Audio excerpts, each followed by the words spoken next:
Who'll look after security in West Africa?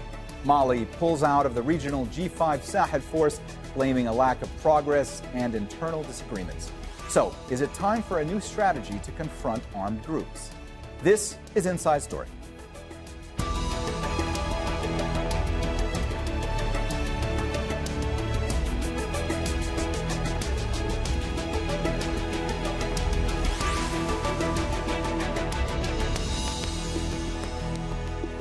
Hello and welcome to the program. I'm Mohammed Jamjoom. A founding member of a multinational West African security alliance is pulling out. Mali is part of the G5 Sahel joint force fighting armed groups linked to ISIL and Al Qaeda in the region. But the soldiers have struggled to contain the violence. Mali's military government blamed the withdrawal decision on the lack of progress and internal divisions. It also accused a country outside of the region of trying to isolate Mali without providing details. Mali has come under international pressure since the army seized power in a coup in 2020.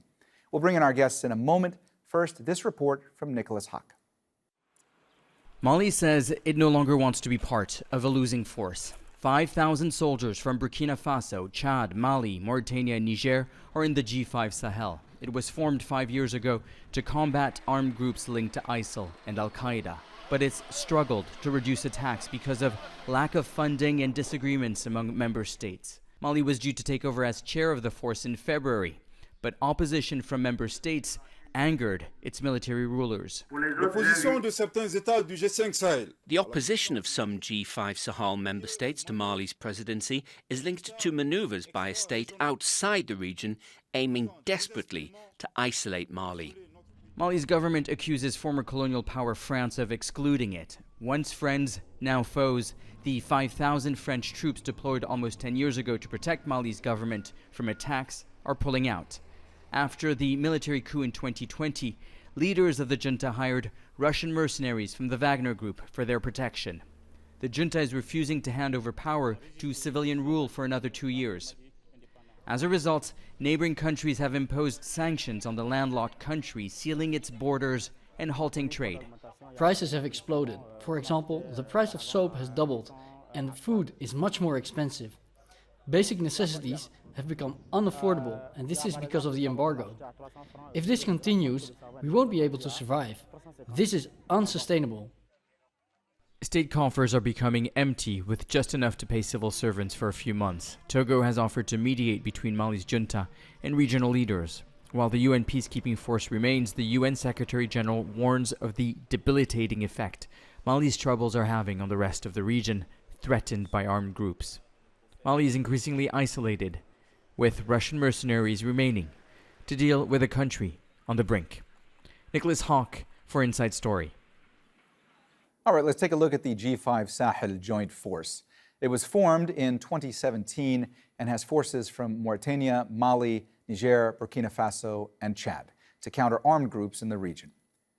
But it overlapped with existing mandates from the UN, African Union, and the West African Regional Bloc, ECOWAS. That overlap meant all those organizations competed for limited financial and human resources.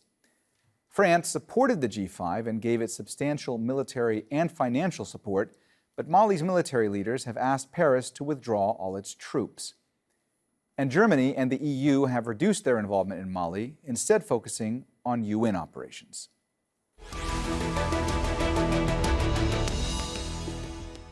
All right, let's bring in our guests. In Mali's capital, Bamako, Niankoro Samake, Malian politician and president of the Party for Civic and Patriotic Action. In Freetown, in Sierra Leone, Emmanuel Kwesi Aning, director of the research at Kofi Annan International Peacekeeping Training Center. And in Saint-Malo, in France, Jacques, senior research fellow at the Global Policy Institute. A warm welcome to you all, and thanks so much for joining us today on Inside Story. Nyankoro, let me start with you today. So the spokesman for Mali's transitional government says that the opposition of some G5 Sahel member states to Mali's presidency is linked to maneuvers by a state outside the region aiming to isolate Mali. Could you elaborate on that statement? Is the spokesman referring to France or referring to another country? Well, I will speak for myself.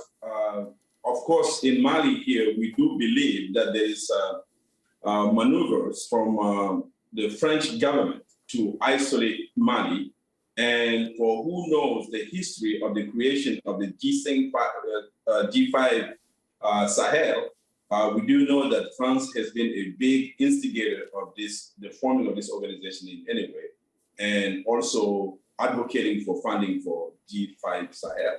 So when we say that there are non-member state influence, we do know because Chad has been assuming presidency for the past years, and the term ended in February.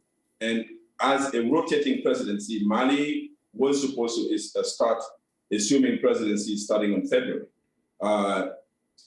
following a meeting that never happened. So we see this as a plot of the French government to continue to isolate Mali. Emmanuel, with Mali pulling out of the G5 joint force, what does this mean for security in West Africa, and who ultimately is now going to look out for security in West Africa?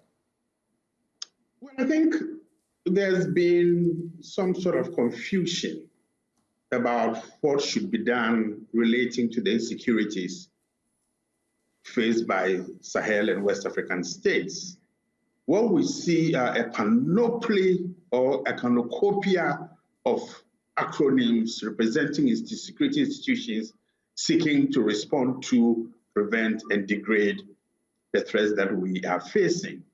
Mali's decision to withdraw from the G5 Sahel, for me, is a natural continuation of the Pan-Africanist, Africa-centric, Mali-centric policy that the junta seeks to implement. Now, I don't think this is going to be the last step. After the dismissal of the French from Mali and other European troops who had really never succeeded in bringing security to Mali. And I think for me, this is the bottom line that we need to make clear, that those who sought to bring peace and stability to Mali themselves never managed to do so. So to seek to put the blame on the junta as failing and the presence of the Wagner group as contributing to the insecurity, I think is truly a very weak argument. But the junta itself has not just come out of the doldrums. It is the collective failure of our sub-regional institutions to crack the whip relating to governments that have voluntarily signed on to our protocols and conventions in which there were specific principles, inviolate principles, that these previous governments violated, and our regional organizations simply just kept quiet. So Mali has become just a whipping boy representing the collective failure of these multilateral institutions.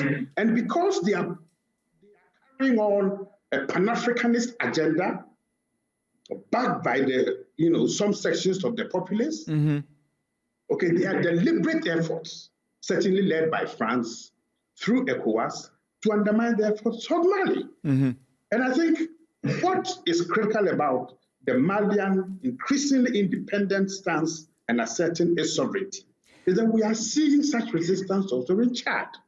We are seeing it in aspects of Niger. Okay. Emmanuel, I'm sorry. Emmanuel, I'm sorry to interrupt you. Let me get back to that point you're making in just a moment. Jacques, let me ask you, were you surprised by Mali's decision to leave the G5 joint force? And from your perspective, is it time for some kind of a new strategy to confront armed groups? No, I was not surprised at all. Because actually the G5 was almost dead, or as Macron would have said about NATO, was brain dead, really. Now that Mali had stopped cooperating with the French, Mali is at the core of, at the geographical and military center of this region, where the need for cooperation between the 5 states is necessary in order to combat terrorism.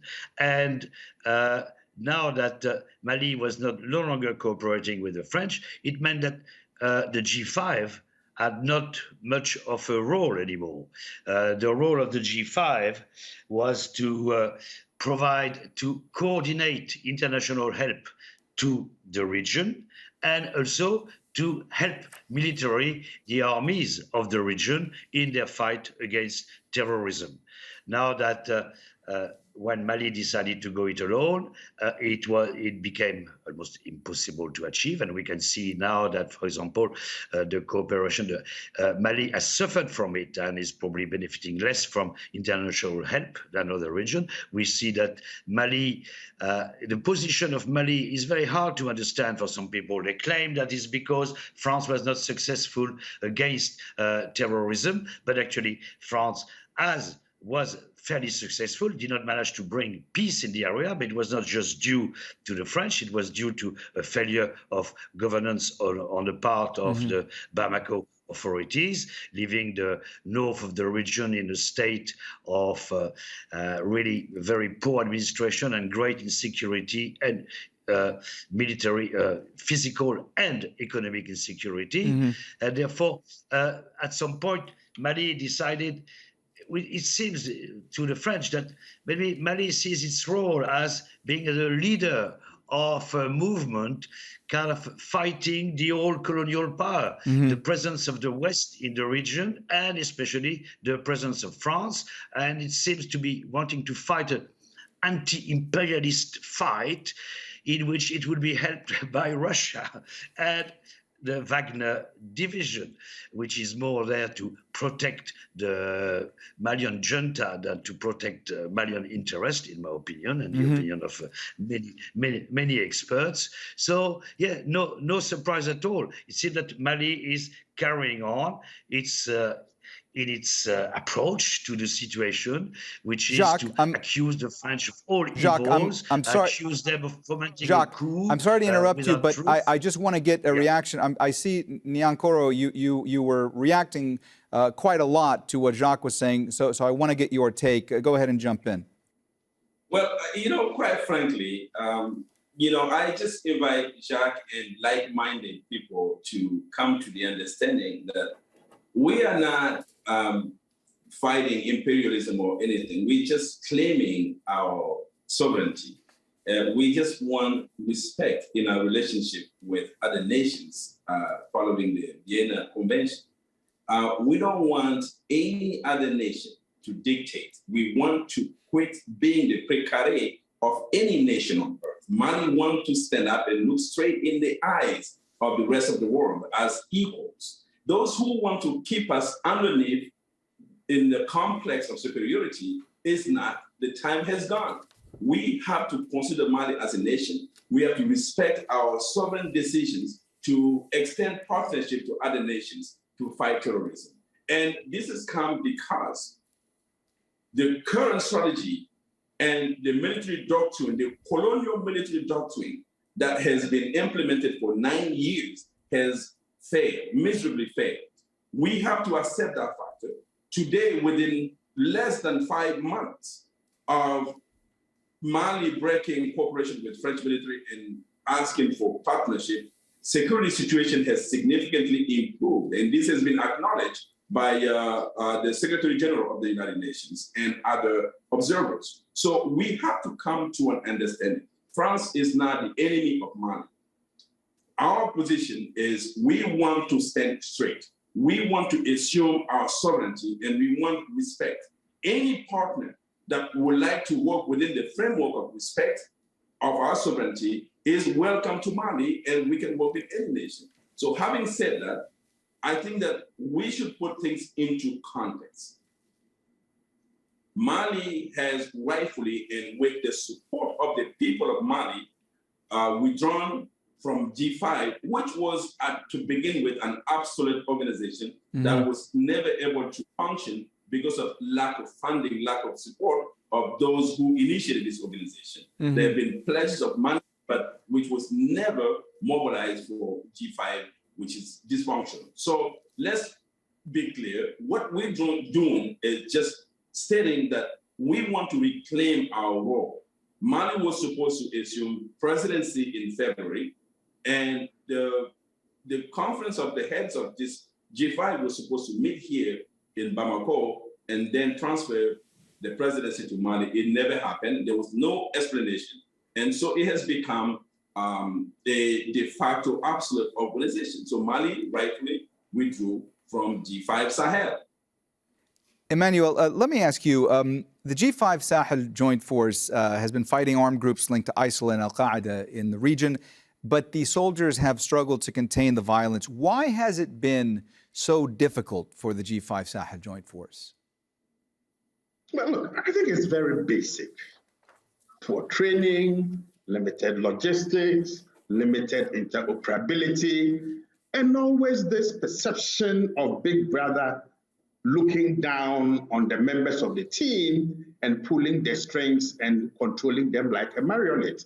Let me go back a little bit and provide a historical context of why Mali's decision to withdraw is critical. Mali's behavior right now is almost reminiscent of Dr. Nkrumah's behavior in Ghana in the 1950s and the early 60s, leading to the CIA coup. So what is happening in Mali? And I'll say this very clearly.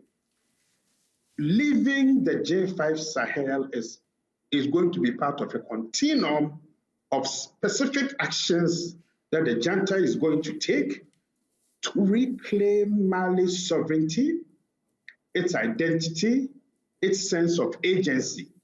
And some of the fairly arrogant responses coming out of Paris, particularly the statement by the defense minister, about this disrespectful behavior toward Bamako, is simply not acceptable. And I think, she should read this good poem, The Death of the Wolf, in which basically the argument is that silence is great and the rest is weakness. Those who seek to bring goods to Mali must be humble enough and to say, how do we listen to another sovereign state and ensure that we can partner and collaborate in a manner that locates the interest of that partner at the center of the partnership, the Malian people. Reading them the Real Act is not going to help, because when people talk about the Wagner Group, the French Legion did much worse. Other countries with private military companies have done worse in other parts of the world and also on the African continent. For me, an ahistorical discussion about Mali is a disservice both to international law, respect for human rights, the rule of law, and also what the Malian people truly do want. Jacques, what's the relationship like between Mali and France right now, and where does that relationship go from here? The relationship, it's non-existent, actually. It's confrontational, and it's a shame, because there's so many Malians in France, and we have so many human links between the two countries, so many cultural links, and there are two countries share history, even though it's a colonial history, but lately, actually, France was more seen as a helper, army of liberation, but eventually it came to be seen as an army of occupation. But I think it's part of a campaign which is spreading through all of West Africa. And I would not maybe ascertain it, but you can say that Russian cyber networks have had some influence in whipping up anti-French feelings in the area.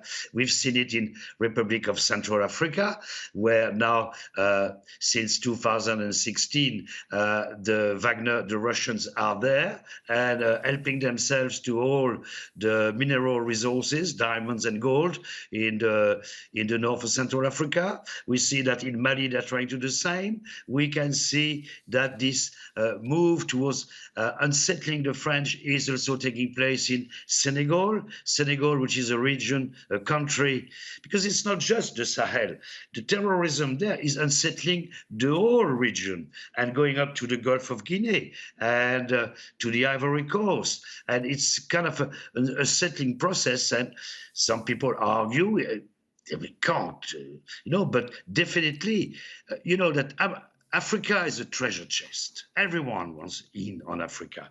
And there's a resentment. You can see all the countries want to be there in Africa. China, Russia, Turkey, the Arab Emirates, everyone wants to be able to help themselves to the mineral resources of Africa, and therefore want to take the place of the colonizer, the colonialist, and in the case of West Africa, France, and in part in Nigeria and Ghana, it was Britain. But France has retained close links with its ex-colonial dependencies, which makes it the idle culprit. And in spite of its efforts to break with, it's true, France has exploited Africa for a long time. But since then, there's been a trying to rebalance the relationship between the countries, and France is no longer the same as it was even 10 years ago. There's been big changes since Hollande and Macron. And therefore, that's why the French are worried. It's part of Mali is just a small piece in a much bigger game, which is all about some countries wanting to exert the influence on very weak governments. Whatever people say, your interlocutors say, it's very weak governments, very often arising from putsches. Jacques, I'm sorry to interrupt you again, but we are really starting to run out of time. Yeah. Nyankoro, let me ask you, it looks like you want to react to some of what Jacques was saying. I'll let you do that. But also, I want to ask you about the fact that Mali's military government is also saying that its security forces thwarted an attempted coup led by army officers and supported by an unnamed Western state. What more do you know about that, and where does the investigation into it stand? Well, it's beyond frustrating that many people have not come to the understanding that we are leading to a new era of world order, that we cannot continue to exploit people and countries like France has been doing in Africa for so many years. The time has come where the people are determined to assume their sovereignty. And once you engage in the course of sovereignty, there is no way back.